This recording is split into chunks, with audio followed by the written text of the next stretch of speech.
Plastic waste has become a massive problem around the world, and Japan is no exception. However, people there spend a lot of time sorting their household plastic so it can be recycled.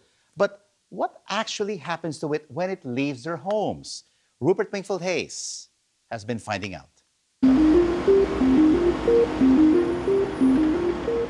The world is drowning in plastic.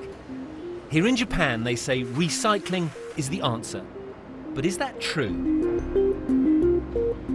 This is Kawamura-san's kitchen, and Kawamura-san is, I'd say, a garbage warrior. She's going to give me a lesson on how I should be separating my garbage properly. And this is Yokohama City's instructions on how to separate your garbage. You can see it's quite elaborate. There are 1, 2, 3, 4, 5, 6, 7, 8, 9, 10 different types of garbage separation. But this is the one we care about. This is plastic containers and packaging. So she's going to show me how to do it.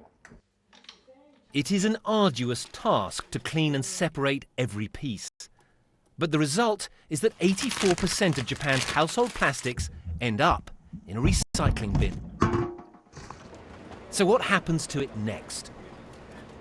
So these ladies are pulling out anything that can't be recycled. So things like this, cigarette lighters, batteries, bits of metal scrap. Everything else, all the other plastic that stays on this conveyor belt will go and be baled up and sent for recycling. Now, the shocker.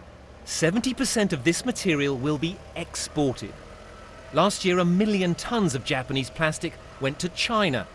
This year, China banned all imports. Now, Japan's plastic recyclers are desperately hunting for alternatives. Mae ni wa Chugoku. Okay, so this used to go to China, now it's going to go to Malaysia. Some plastics are recycled in Japan. Large industrial ones like these car bumpers. They're chopped up and fed into a shredder. So those car bumpers, which are cut up, shredded, melted, and then turned into this is the end product. These are pellets, which can then be made into new products. What we've seen here is that industrial plastic has value. It can be recycled and turned into new products, but the same cannot be said of household plastic waste. It is dirty, it is difficult, and it has virtually no value.